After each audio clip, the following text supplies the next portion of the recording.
eu quero convidar você a abrir a sua Bíblia na primeira carta de Paulo aos Tessalonicenses. Isso mesmo, 1 Tessalonicenses, capítulo 1.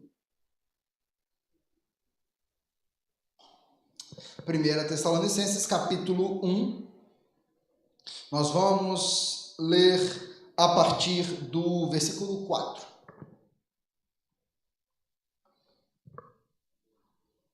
Hoje nós vamos celebrar a ceia do Senhor, mas antes disso vamos meditar na palavra de Deus. Os irmãos já encontraram? Amém? 1 Tessalonicenses, capítulo 1, nós vamos ler a partir do versículo 4.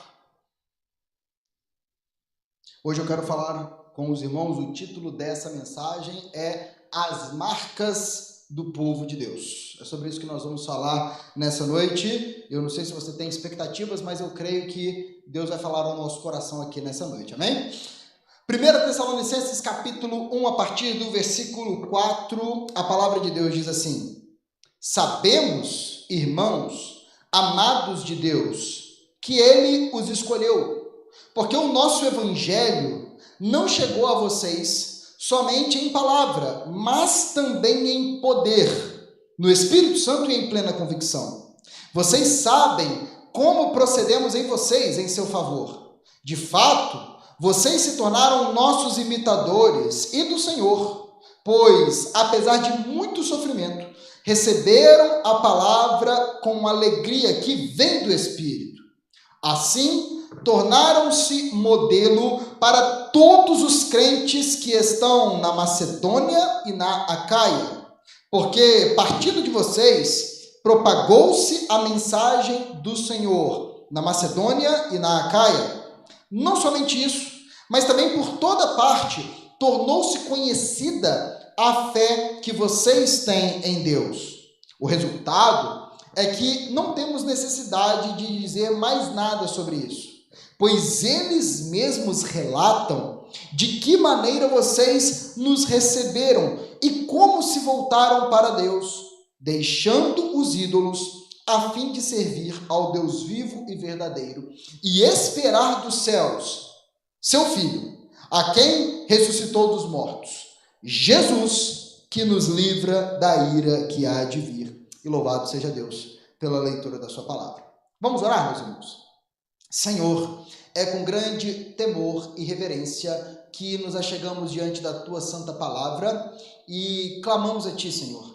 Fala aos nossos corações, precisamos, necessitamos ouvir a Tua voz. Nós oramos com fé, no nome de Jesus. Amém e amém. Graças a Deus. Meus irmãos, eu gostaria de começar essa mensagem falando sobre sinais que comprovam uma realidade. Que é isso, pastor? Não entendi nada, que frase complexa, tem nada de difícil nisso, você vai me entender. Por exemplo, quando uma coisa de fato existe, existe assim, é inegável que existe, geralmente existem alguns indícios, alguns sinais que apontam para a existência dessa coisa. Vamos lá, um exemplo muito claro. Pense em uma mulher grávida. Nos primeiros dias, os dias imediatos ali, ela não sabe que está grávida, já tem uma vida ali no ventre dela, mas ainda assim ela não sabe. Quando é que ela começa a descobrir que ela está grávida? Quando os primeiros sinais começam a aparecer. O ciclo se atrasa, enjoos, certas vontades meio esquisitas, né? Desejo de comer tijolo, essas coisas aí, já ouvi cada história aqui, meu Deus do céu. Uma certa indisposição. E quando esses sinais começam a aparecer, talvez a própria mulher já comece a se perguntar: gente, será que eu estou grávida? As pessoas do lado, ela não pode enjoar, que todo mundo fala assim: sei não, hein? Eu acho que tem neném aí. Só que conforme o tempo vai passando, aquilo que era suspeita vira fato. Porque não é só mais um enjoo, agora tem um exame de fato apontando, dizendo assim: sim, você está grávida. A barriga começa a crescer e se torna indiscutível que ali existe uma criança. E quando a gente olha todos esses sinais, a gente vê enjoos, indisposição, barriga crescendo, exame de sangue, a gente fala, olha, ali está uma mulher grávida. Existem sinais que comprovam isso, que apontam para essa realidade. Nós estamos aqui, meus irmãos, no primeiro capítulo da carta de Paulo aos Tessalonicenses. E Paulo aqui, nesse começo, ele está agradecendo a Deus por certos sinais que ele via naquela igreja. Se você ler os 3 primeiros versículos aí da carta, que não vamos tratar aqui nessa noite, você vai ver que Paulo já fala que aquela igreja é uma igreja cheia de fé, é uma igreja cheia de amor, cheia de esperança. Era uma igreja que não apenas dizia crer em Jesus, mas a vida daquela igreja comprovava que de fato existia ali uma igreja verdadeira. E por isso, diante de tantos sinais que apontavam para aquela realidade, Paulo ele pôde dizer com convicção as palavras do versículo 4. Eu convido você a olhar novamente aí para a sua Bíblia, para que você possa me acompanhar pelo texto. Diante de todos aqueles sinais, o que Paulo diz? Sabemos, irmãos, e quando ele fala que sabemos, ele está falando dele e das pessoas que estavam com ele ali, no momento da escrita da carta. Ele diz assim, sabemos, irmãos, amados de Deus, que ele os escolheu. Paulo está falando assim, nós sabemos que vocês fazem parte do povo de Deus, mediante esses sinais. Mediante isso, nós sabemos que vocês fazem parte do povo de Deus. É claro que existe uma expressão aqui que gera certo debate aí, Deus escolheu, né? Gente fala assim, escolheu desse jeito, escolheu daquele jeito, Deus escolheu o seu povo. Meus irmãos, tem muito debate, mas existe uma coisa que está fora de debate. Deus escolheu um povo para ser dele. Dentro de toda a humanidade, Deus escolheu homens e mulheres para serem parte de um povo especial dele. Da mesma forma que, dentre várias mulheres, um homem escolhe uma única mulher para ser a sua mulher, para amá-la pelo resto de sua vida, dentre toda a humanidade, Deus escolheu um povo para ser seu. As pessoas podem questionar como foi essa escolha, mas o que está fora de cogitar, o que está fora de discussão é que de fato Deus escolheu um povo. A palavra de Deus diz isso de uma forma muito clara. E aí Paulo, ele olha para os Tessalonicenses e fala assim, olha, eu sei, eu tenho certeza que Deus escolheu vocês. Eu tenho certeza que vocês fazem parte desse povo que Deus separou desde antes do mundo existir para ser dele. Eu sei que Deus ama vocês de uma forma especial. E talvez você se pergunte, tá, mas como é que Paulo sabe disso? O que aparece na vida dos Tessalonicenses que deixa Paulo com tanta convicção? Paulo não tinha, um livro e que tinha uma lista lá, como eram as listas telefônicas, né? Hoje em dia isso não existe mais, mas que tinham vários nomes ali mostrando quem eram os escolhidos de Deus. Não, Paulo não tinha acesso a esse livro. Paulo não tinha uma visão em que os escolhidos de Deus apareciam com asas atrás das suas costas, enquanto os não escolhidos apareciam com 2 chifrinhos na testa. Não era isso. Paulo, existem indícios que mostram que aquelas pessoas eram escolhidas de Deus. E que indícios eram esses? Meus irmãos, indícios que precisam aparecer na minha e na sua vida. Da mesma forma que quando nós olhamos para uma mulher tendo desejos, sentindo enjoo, a gente já começa a desconfiar de uma gravidez. Da mesma forma, quando a gente olha a barriga de uma mulher começando a crescer, nós já falamos ali, isso aí é gravidez. Da mesma forma, quando nós olhamos para um cristão genuíno, nós podemos perceber alguns sinais de que ali existe um verdadeiro membro da família da fé, de que ali existe um verdadeiro escolhido de Deus. Nos 3 primeiros versículos, Paulo já vai falar de alguns sinais e agora ele vai continuar. Mas, meus irmãos, a minha oração é que essa mensagem que vai ser pregada nessa noite que ela funcione como um exame do seu coração.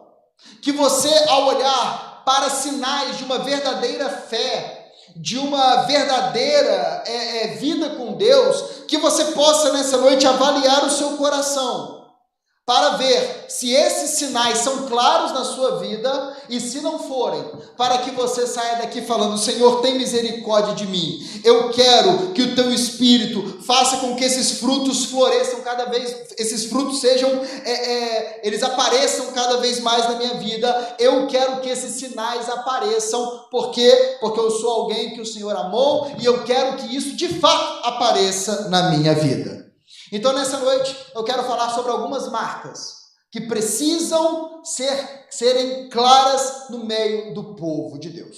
A primeira dessas marcas, como nós podemos ver no versículo 5, é uma fé no Evangelho. Veja o que diz aí a palavra de Deus no versículo 5. Eu vou ler o versículo 4 e 5 para nós termos o contexto aqui. Paulo vai dizer o seguinte: sabemos, irmãos, amados de Deus, que Ele os escolheu. Por quê? Porque o nosso Evangelho não chegou a vocês somente em palavra, mas também em poder, no Espírito Santo e em plena convicção. Vamos parar um pouquinho por aqui. Paulo, nesse ponto aqui, ele começa a olhar para trás. Ele começa a se lembrar do que aconteceu. E o que aconteceu na vida dos Tessalonicenses é um sinal muito claro de que eles faziam parte do povo de Deus, que eles faziam parte desse povo escolhido por Deus para ser dele de uma forma especial. E Paulo começa dizendo assim: uma prova de que vocês fazem parte desse povo é que o nosso Evangelho, a nossa pregação, não chegou a vocês somente em palavra. É isso que ele diz no versículo 5, certo? Ele diz, veja aí na sua Bíblia: o nosso Evangelho não chegou a vocês somente em palavra. E cabe fazer uma pausa aqui, porque Paulo, ele deixa claro que o Evangelho é uma mensagem compreensível, é uma palavra que dá para entender. O Evangelho não é um sentimento, o Evangelho não é um arrepio, o Evangelho é uma mensagem clara que precisa ser compreendida, que precisa ser entendida. Conhecereis a verdade e a verdade vos libertará. O Evangelho é uma mensagem compreensível, não é algo, digamos assim, enigmático. Não é algo, um enigma que nós temos que decifrar. Não, é uma mensagem com um conteúdo específico. E essa mensagem diz que Deus é o Criador de todas as coisas, que nós nos rebelamos e pecamos contra esse Deus. Essa mensagem diz que esse Deus, apesar dos nossos pecados, nos amou, enviou o seu Filho para morrer em nosso lugar. Depois de 3 dias, sim, ele morreu, mas ele ressuscitou dos mortos, foi exaltado e um dia voltará para reinar para todo sempre e nos dar a vida eterna. Então essa é uma mensagem compreensível. E Paulo pregou essa mensagem, e essa mensagem chegou aos ouvidos dos Tessalonicenses. Hoje muitas pessoas pensam que uma vida com o Senhor envolve apenas arrepio, sentimento, e a compreensão e o buscar entender passa longe. Pelo contrário, meu irmão, nós cremos naquilo que conhecemos, nós abraçamos uma verdade que entendemos, nós proclamamos que Jesus Cristo é o Senhor e entendemos o que proclamamos, entendemos o que estamos dizendo. Só que ao mesmo tempo que o Evangelho ele contém palavras, é uma mensagem compreensível, Paulo vai deixar claro que meras palavras não bastam. Só palavras não adiantam. Por quê? Porque ninguém vai abraçar o Evangelho simplesmente porque entendeu a mensagem. Ninguém vai abraçar o Evangelho porque nós somos muito bons em explicar o Evangelho, porque nós temos carisma ou porque sabemos convencer as pessoas. Não. A palavra de Deus vai deixar claro que o pecador tem um coração de pedra. Um coração de pedra incapaz de receber a semente do Evangelho. E se esse coração não for transformado, se Deus não fizer uma coisa nesse coração, nada vai acontecer. E Paulo, ele vai dizer em outro texto aos Coríntios, ele vai dizer que os homens estão cegos. Eles não conseguem ver a verdade de Deus. Paulo vai dizer que quem não tem o Espírito de Deus não consegue, não aceita as coisas que vêm do Espírito. Paulo fala que as pessoas estão cegas para a verdade de Deus. Não adianta você acender a luz para uma pessoa cega, porque ainda que você acenda a luz, ela é incapaz de enxergar. É necessário que algo seja feito nas vistas dessa pessoa para que aí sim ela consiga enxergar. Por isso, meus irmãos, não basta anunciarmos a verdade. É necessário que o Deus da verdade haja em corações de pedra para que esses corações abracem a verdade. É necessário que o Espírito Santo faça alguma coisa. É necessário que a mensagem do Evangelho não chegue apenas em palavras, mas em poder. E é isso que Paulo diz que aconteceu. Veja mais uma vez o versículo 5. Ele vai dizer assim, olha aí na sua Bíblia: porque o nosso Evangelho não chegou a vocês somente em palavra, mas também em poder, no Espírito Santo e em plena convicção. Então, quando o Evangelho é pregado, meus irmãos, não basta apenas entender, é necessário que o Espírito Santo haja, transformando o coração. É necessário que o Evangelho não chegue apenas em discurso, mas em poder do Espírito Santo de Deus. Uma pessoa pode anunciar o Evangelho com habilidade, com boa retórica, com carisma, mas se a mensagem não for acompanhada pelo poder de Deus, ninguém é salvo. Ninguém. É necessário que o poder do Espírito Santo acompanhe a compreensão da mensagem do Evangelho. E Paulo louva a Deus, porque ele fala assim: quando nós pregamos entre vocês, foi isso que aconteceu. Vocês entenderam e foram convencidos pelo Espírito Santo. O Espírito Santo agiu no meio de vocês. E talvez você se pergunte: mas pastor, como é que é esse negócio aí do Espírito Santo agir quando a palavra é pregada? Como é que isso acontece? Em primeiro lugar, fica claro que o Espírito Santo, ele age em quem anuncia a mensagem, em quem proclama a palavra. O versículo 5 deixa claro que Paulo e seus amigos, quando eles estavam em Tessalônica, eles pregaram com poder. A mensagem deles foi acompanhada de poder. Não foi uma mensagem assim que entrou pelo ouvido e saiu pelo outro. Não, eles pregaram com confiança. Eles pregaram com brilho nos olhos. Eles pregaram com o coração em chamas. Tanto que o versículo 5 vai terminar dizendo assim: vocês sabem como procedemos entre vocês em seu favor. Vocês sabem como foi a nossa estadia aí. Vocês sabem de que forma pregamos, anunciamos a mensagem. Então, meus irmãos, o Espírito Santo age incendiando o coração de quem proclama. Mas o Espírito Santo, ele também age em quem escuta a palavra. O versículo 6 diz assim: de fato vocês se tornaram nossos imitadores do Senhor, pois apesar de muito sofrimento, o que aconteceu no coração deles? Receberam a palavra com alegria que vem de quem? Que vem do Espírito Santo. O mesmo Espírito que enche o coração de Paulo de ousadia e coragem para anunciar a mensagem, é o Espírito que trabalha no coração de quem está ouvindo para receber essa mensagem com alegria. Esse é o trabalho do Espírito Santo. É Ele quem convence o pecador do pecado, da justiça e do juízo. É Ele quem abre o nosso coração para o Evangelho. É o Espírito Santo que mostra que Jesus é o caminho, a verdade e a vida. E, meus irmãos, quando Ele mostra isso, o resultado é uma alegria inabalável.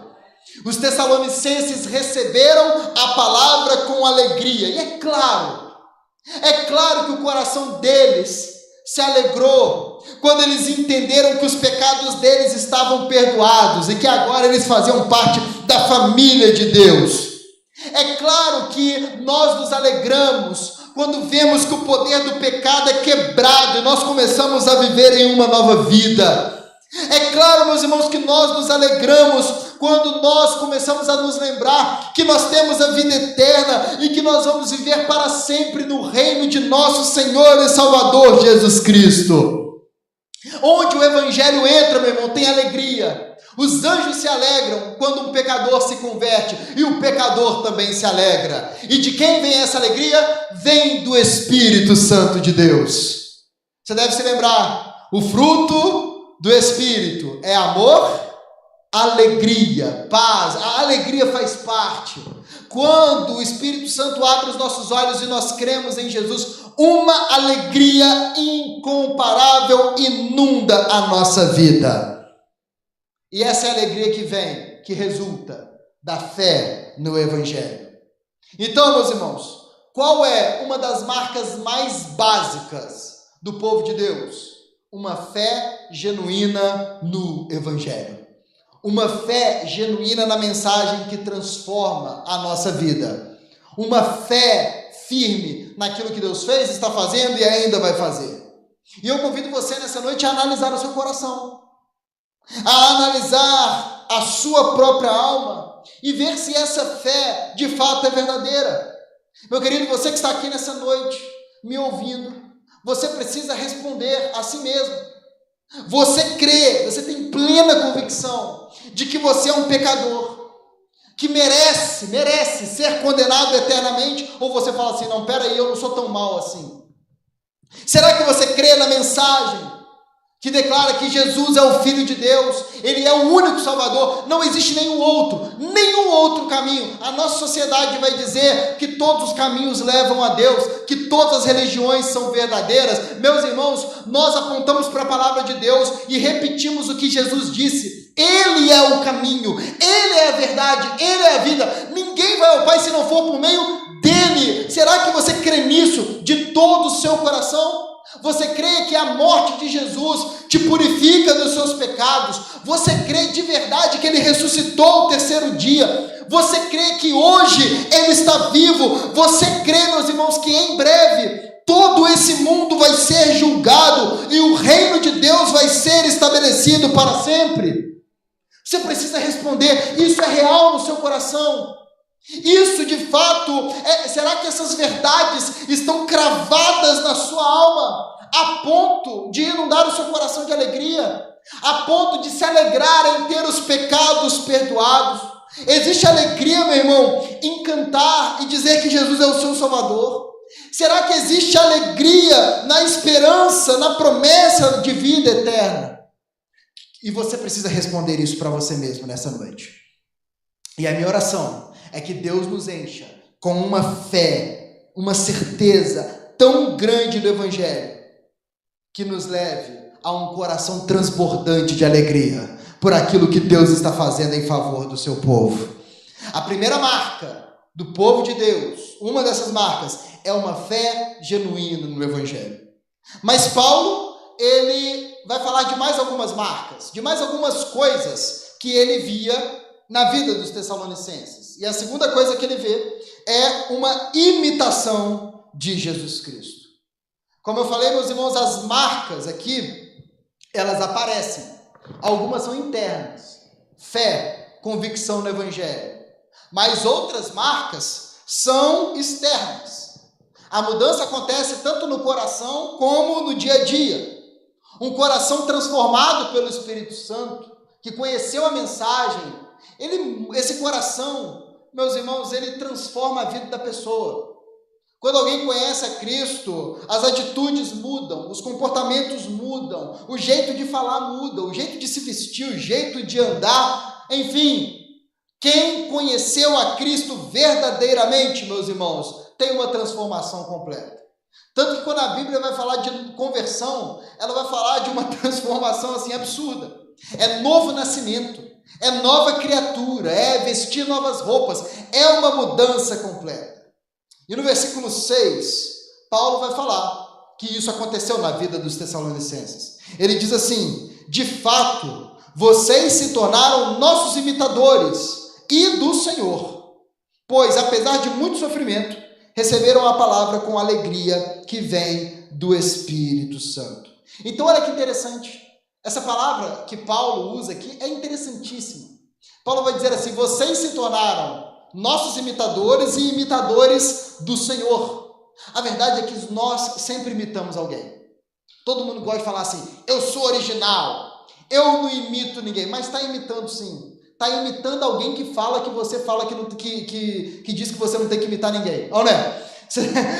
Tem um sujeito da internet que fala assim: eu não imito ninguém, eu sou eu mesmo. Aí você fala: eu também vou ser assim. Você está imitando o estilo de vida desse sujeito. A verdade é que nós seguimos comportamentos que nós admiramos. Sempre foi assim. Minha filha olha para mim e imita coisas que eu faço. Ela olha para a mãe dela e imita coisas que a minha esposa faz. É assim. Só que quando alguém conhece Cristo, a gente troca o padrão. A gente troca o exemplo.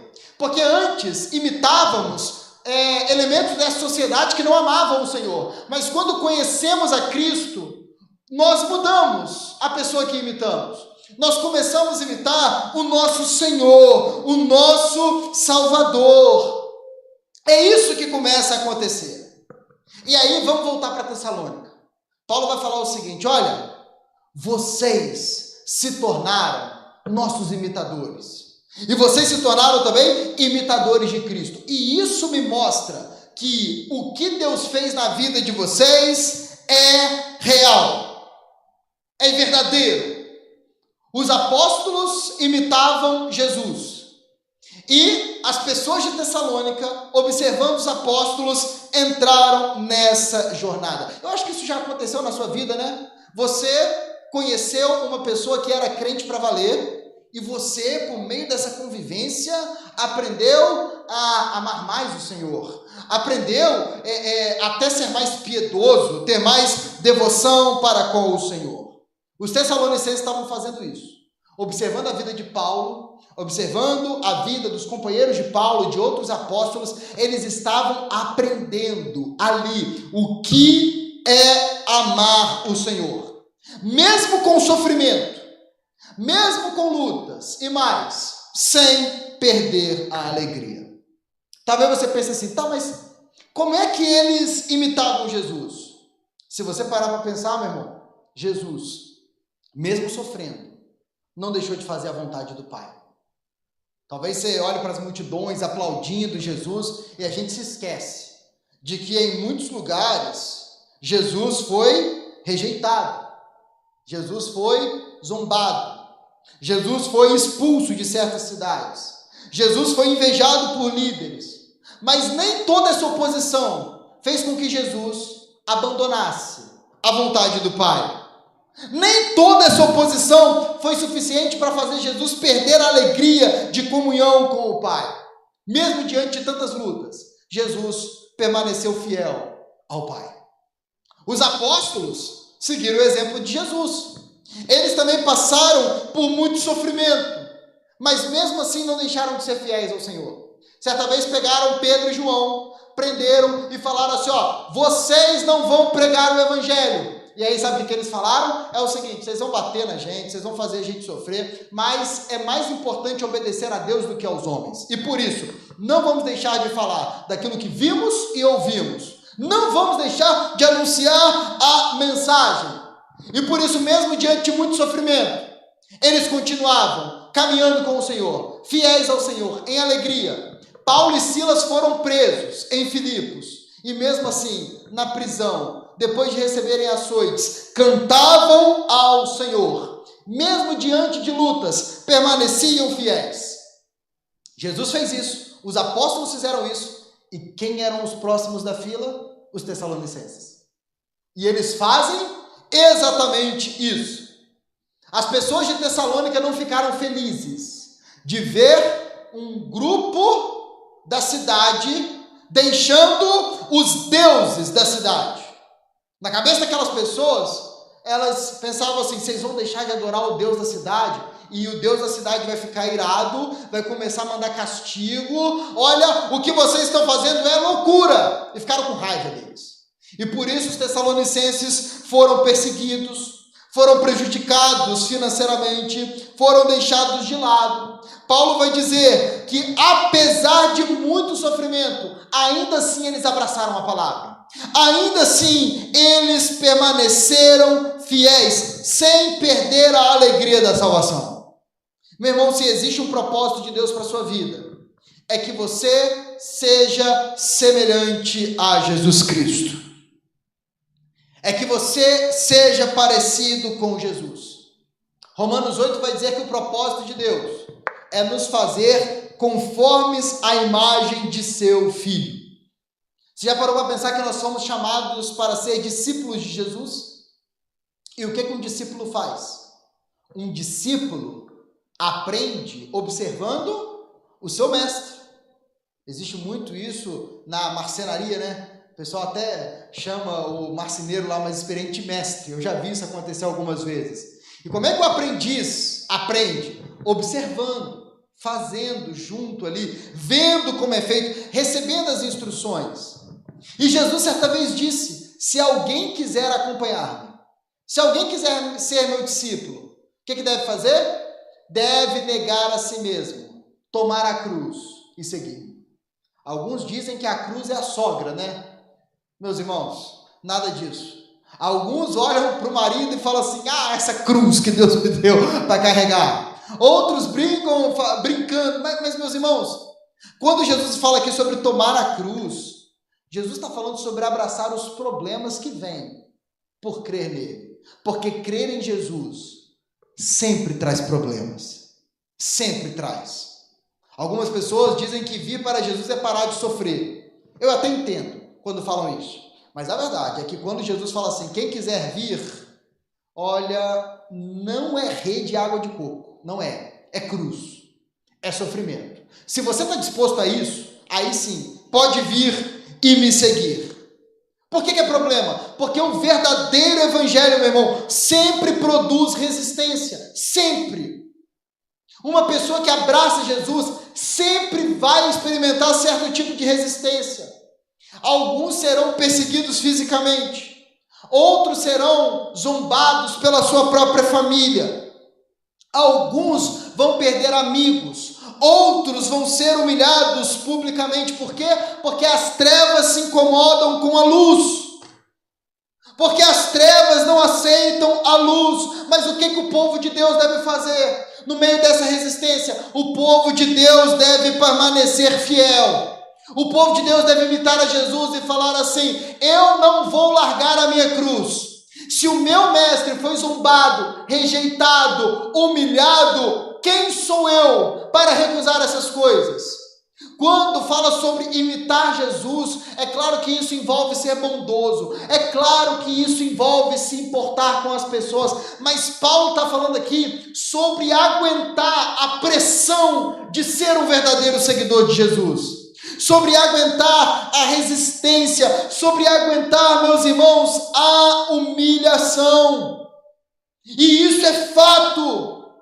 Quando você tem um cristão aguentando isso, sofrendo por causa do evangelho e permanecendo fiel, ali existe uma prova muito evidente de alguém que verdadeiramente pertence ao Senhor Jesus Cristo.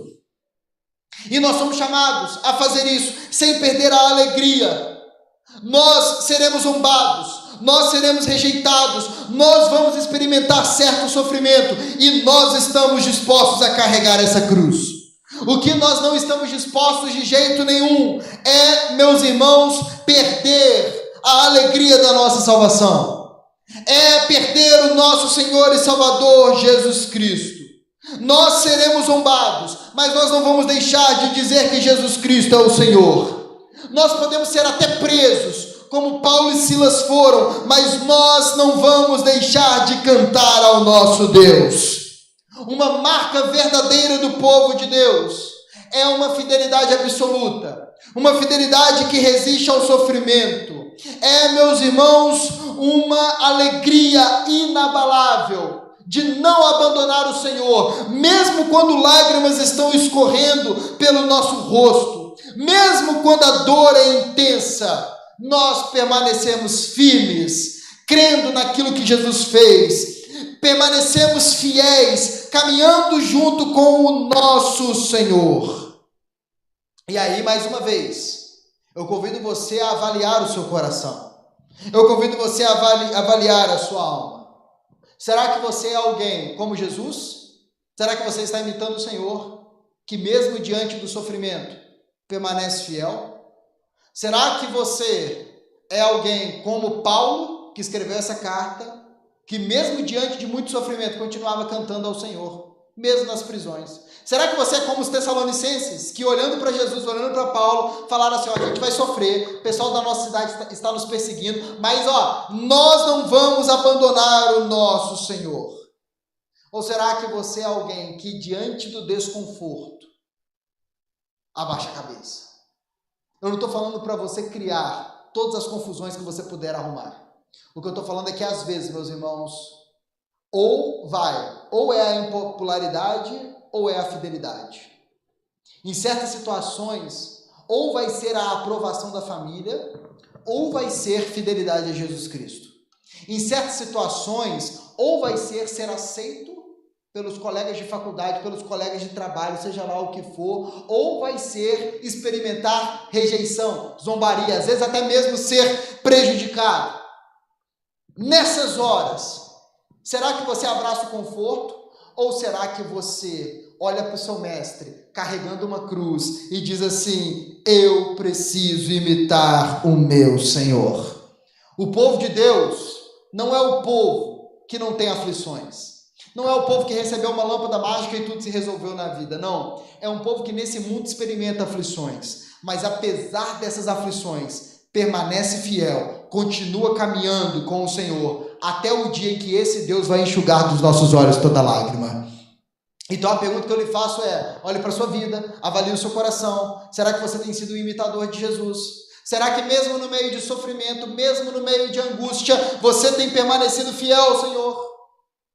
Continuemos aqui nas marcas, porque ainda faltam mais duas. Paulo já falou sobre uma fé genuína, Paulo já falou sobre imitar Jesus Cristo, ser fiel mesmo no meio de sofrimento, e agora Paulo vai falar sobre ser luz no mundo. Essa também, meus irmãos, é a marca de um povo que verdadeiramente foi escolhido por Deus. No versículo 7, Paulo vai dizer assim, veja aí na sua Bíblia: assim, tornaram-se modelo para todos os crentes que estão na Macedônia e na Acaia. Porque partindo de vocês, propagou-se a mensagem do Senhor na Macedônia e na Acaia. Não somente isso, mas também por toda parte, tornou-se conhecida a fé que vocês têm em Deus. O resultado é que não temos a necessidade de dizer mais nada sobre isso, pois eles mesmos relatam de que maneira vocês nos receberam e como se voltaram para Deus, deixando os ídolos a fim de servir ao Deus vivo e verdadeiro. Olha que coisa maravilhosa, meus irmãos. A gente falou aqui de uma espécie de escadinha, né? Os apóstolos imitam Jesus, os tessalonicenses olham para os apóstolos e aprendem o que é ser um imitador de Jesus, e agora está acontecendo o quê? As outras igrejas estão olhando para os tessalonicenses e estão aprendendo o que é seguir a Jesus. Veja o que diz, olha o versículo 9. Vocês se tornaram modelo para todos os crentes aí da Macedônia, para todos os crentes da Acaia. É como se Paulo estivesse dizendo assim: vocês se tornaram modelo para todos os crentes da zona da mata. Para todos os crentes aí dos campos a minha geografia mineira aqui já vai começar a derrapar, mas ou talvez digamos assim, da Serra Carioca ali, Petrópolis, coisa do tipo. Vocês se tornaram modelo para o pessoal que está aí ao redor de vocês. Por quê? Porque todo mundo está falando. Todo mundo está falando da mudança que aconteceu na vida de vocês. Meus irmãos, Jesus, em Mateus capítulo 5, vai dizer que a igreja é a luz do mundo. Ou seja, por meio da igreja, a luz de Cristo brilha sobre as trevas. A igreja é como se fosse uma lua. A lua não tem luz própria, mas ela reflete a luz do sol. A igreja é mais ou menos assim. Nós não temos uma luz nossa, mas nós somos o povo que reflete uma luz, a luz de Jesus Cristo. Por meio desse reflexo, o mundo conhece quem é Jesus. A igreja é o instrumento de Deus para iluminar aqueles que estão nas trevas. E como é que Deus faz isso? Como é que isso acontece? O versículo 8 mostra. Olha o que diz aí, ó. Porque partindo de vocês, propagou-se a mensagem do Senhor na Macedônia e na Acaia. Primeira coisa, como é que a igreja é luz? Pregando, anunciando, declarando que Jesus Cristo é o Senhor. O que os Tessalonicenses estavam fazendo? Pregando. Por meio de vocês, a mensagem se espalhou. Por meio dessa igreja aí, a mensagem começou a chegar nos lugares mais longínquos, Humaitá, Torreões, Sarandira, lugar longe aí de Juiz de Fora. Só que foi mais, chegou em Matias Barbosa, começou a chegar em Bicas, foi mais ou menos isso. A mensagem foi se propagando, aquela igreja começou a proclamar o evangelho. É como uma caixa de som. O som chega ali na caixa, mas ele sai da caixa, não, né? Ele se propaga ainda mais. Foi isso que aconteceu naquela igreja.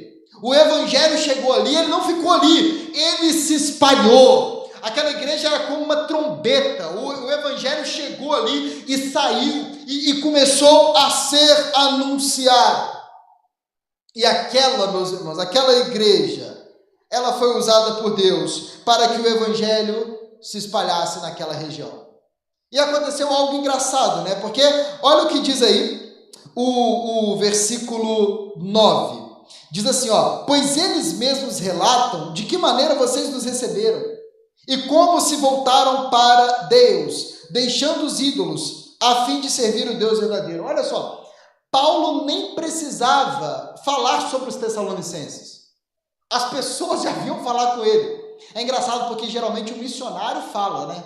Ah, o povo de lá tá assim e tal. Mas nesse caso aqui, o pessoal falava para o missionário. Porque todo mundo estava comentando. E estava comentando por quê? Porque eles não apenas pregavam, eles viviam o evangelho. Volte aí, vamos olhar mais uma vez o versículo 8. Veja essas duas coisas aí. Paulo vai dizer: porque partindo de vocês, propagou-se a mensagem do Senhor na Macedônia e na Acaia, mas não somente isso, mas também por toda parte tornou-se conhecida a fé que vocês têm em Deus. Olha só, o pessoal está sabendo, o pessoal sabe que vocês creem. E como é que eles sabem disso? Por aquilo que aconteceu na vida dos Tessalonicenses. O versículo 9 diz assim: pois eles mesmos relatam de que maneira vocês nos receberam e como se voltaram para Deus, deixando os ídolos, a fim de servir ao Deus vivo e verdadeiro. Olha só, todo mundo estava comentando. Gente, vocês viram o que aconteceram lá em Tessalônica? Primeiro, sabe aquele Paulo que apanha em tudo quanto é lugar onde vai? Ele vai para Filipos, ele apanha. Ele vai para Atenas, ele é rejeitado. Os judeus não gostam dele. Quando ele chegou lá em Tessalônica, ele foi bem recebido pelo pessoal. E mais, o pessoal ouviu a pregação daquele homem, vocês não vão acreditar no que aconteceu. Eles jogaram os ídolos fora. Sabe aquele tanto de imagem que eles serviam, adoravam lá? Eles pegaram tudo aquilo e jogaram fora. E eles começaram a adorar o Deus vivo e verdadeiro. Talvez você pense assim, né? Coisa básica de conversão. Meu irmão, é muita coragem largar os ídolos e servir a Deus. Pensa, aquelas pessoas cresceram, falavam, era também o que eles faziam. E meus irmãos, como nós somos luz hoje, por meio dessas duas coisas, nós precisamos ser um povo que proclama a mensagem do evangelho. Eu fico inquieto hoje, porque eu acho que nós, como igreja, não só nós, acho que em geral, temos nos esforçado muito pouco para que o evangelho alcance o coração do nosso povo, do nosso tempo, dos nossos dias, dos nossos jovens. Temos feito muito pouco para que a mensagem de fato chegue em tudo quanto é canto, na internet, nos asilos, nos hospitais, nos presídios, nas universidades, em todos os cantos desse país. Nós precisamos anunciar essa mensagem por meio de pregação, por meio de panfleto, por meio de música, por meio de filme, pelo que for, mas essa mensagem precisa ser anunciada.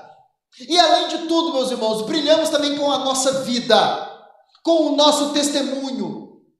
Hoje, porque muitas pessoas não são atraídas ao Evangelho, às igrejas evangélicas que dizem que abraçam o Evangelho. Porque muitas vezes o evangélico não é em nada diferente. Não tem luz ali, só tem discurso, só tem palavra. Não tem amor genuíno, não tem santidade genuína. A pessoa olha para o sujeito que se diz crente, que vai na igreja e não vê nada diferente. E às vezes, quando vê falta de sabedoria, vê um monte de coisa. Meus irmãos, nós precisamos ser sal nessa terra. Nós precisamos ser luz nesse mundo. Nós devemos crer na verdade e viver a verdade. Nós precisamos abandonar os ídolos que faziam parte da vida anterior a Cristo. O povo de Deus é um povo que é fiel no casamento e abandonou os ídolos do adultério. O povo de Deus é um povo fiel na moralidade e já abandonou os ídolos da pornografia. O povo de Deus é fiel no caráter e já abandonou os ídolos da desonestidade, de tirar vantagem aqui e ali. O povo de Deus foi transformado pelo poder de Deus. E isso é impactante. É muito impactante quando vemos o poder de Deus. É muito impactante quando vemos um sujeito que era um viciado, péssimo cidadão, ser transformado, ser liberto. É transformador, meus irmãos, quando as pessoas veem um homem que era um péssimo pai, uma lixa grossa dentro de casa, se tornar um homem amável, se tornar um homem paciente. É maravilhoso quando nós vemos um jovem que era maluco pelo seu time de futebol se tornar ainda mais apaixonado por Jesus. É maravilhoso quando essas coisas começam a acontecer e o mundo não consegue desver isso. Essa luz brilha. Precisamos, meus irmãos, desse poder de Deus agindo no nosso meio. Precisamos que a luz de Cristo brilhe intensamente sobre nós. E agora avalie o seu coração mais uma vez. Deus te chamou a ser luz no mundo. E talvez você tinha alguns ídolos antes de conhecer a Cristo. Talvez não, certamente. Coisas que eram muito preciosas a você. Talvez até mesmo ídolos, outros deuses. E a pergunta que fica é: será que esses ídolos ainda estão aí? Será que eles estão ainda num cantinho da sua alma? Onde eles estão? Ou será que as pessoas olham para você e comentam: gente, aquele ali mudou, ele abandonou isso, ele abandonou aquilo, alguma coisa aconteceu na vida do fulano, porque mudou tudo. Então, queridos irmãos, avaliemos o nosso coração. Será que a sua vida tem refletido a luz de Cristo? Será que a sua vida, será que tem algo de diferente? Será que a mensagem tem sido anunciada? Ah, meus irmãos, que assim como a lua reflete a luz do sol, que sejamos, meus irmãos, um farol que brilha a luz de Cristo, o nosso Senhor, e que este mundo seja iluminado, que este mundo de trevas seja alcançado pela bendita glória de Cristo Jesus, o nosso Senhor. Só que ainda existe uma última marca. Paulo também está convicto de que os tessalonicenses, eles fazem parte do povo escolhido por Deus, porque aquela igreja aguardava a vinda de Jesus ansiosamente. Veja como termina o texto, versículo 10. Diz assim: está todo mundo comentando que vocês também fazem o quê? Versículo 10. E esperar dos céus a seu Filho, a quem ressuscitou dos mortos, Jesus, que nos livra da ira que há de vir. As pessoas comentavam três coisas: eles receberam Paulo bem, eles abandonaram os ídolos e eles esperam aquele que eles dizem que ressuscitou voltar. Eles aguardam ansiosamente a vinda de Jesus. Meus irmãos, uma das marcas dos escolhidos de Deus, do povo de Deus é aguardar a vinda de Jesus com grande expectativa. A vinda de Jesus não deve produzir medo no nosso coração, mas deve produzir expectativa. Por quê? Porque sim, a vinda de Jesus vai ser um dia apavorante para muitos. Paulo vai dizer aqui que Jesus é aquele que nos livra da ira que há de vir. Quando Jesus voltar, meu irmão, ele vai voltar como juiz. Ele vai voltar para julgar. Naquele dia, pecados serão punidos plenamente. E vai ser um dia terrível para aqueles que não se arrependeram dos seus pecados, para aqueles que não se voltaram para o Senhor. Que dia terrível! A palavra de Deus mostra isso. Os homens se esconderão diante da ira do Cordeiro. Mas, meus irmãos, para o povo de Deus, será um dia de alegria.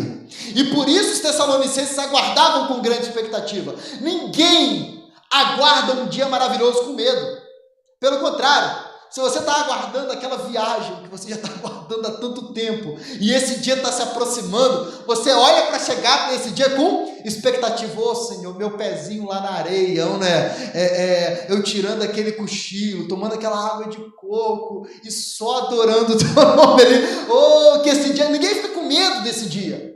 Da mesma forma, o dia do Senhor é um dia de alegria para o povo de Deus. Para o mundo vai ser um dia de trevas, mas para o povo de Deus vai ser um dia de luz. Para o mundo vai ser um dia de desespero, mas para nós será um dia de alegria. Para o mundo vai ser um dia de juízo, mas para nós será um dia de salvação. Por quê?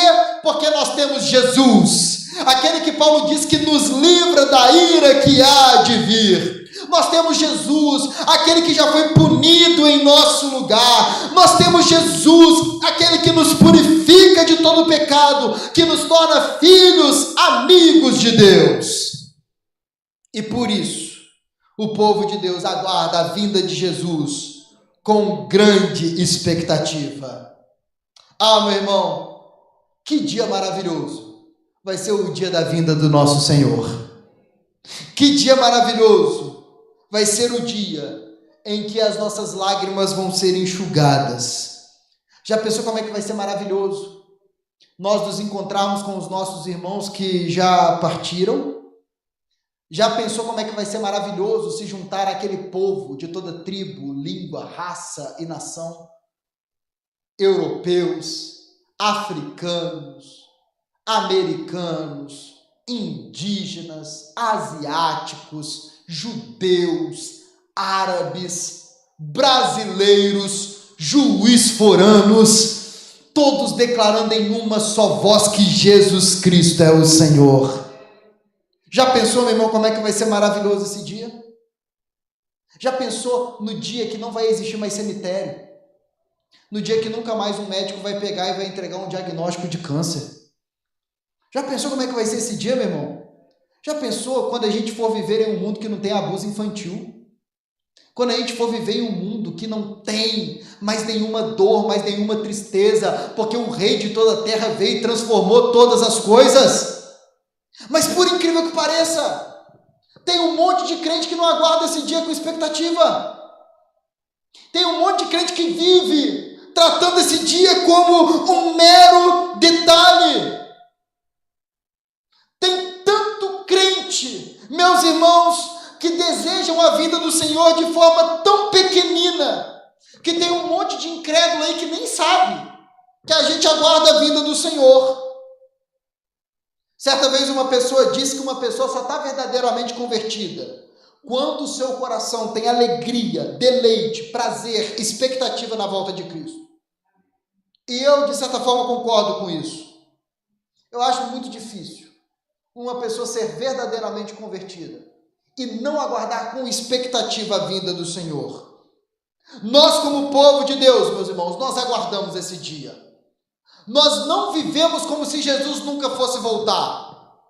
E entenda uma coisa, Paulo está falando aqui, olha, vocês esperam a vinda de Jesus. Esperar não é só acreditar que Jesus vai voltar.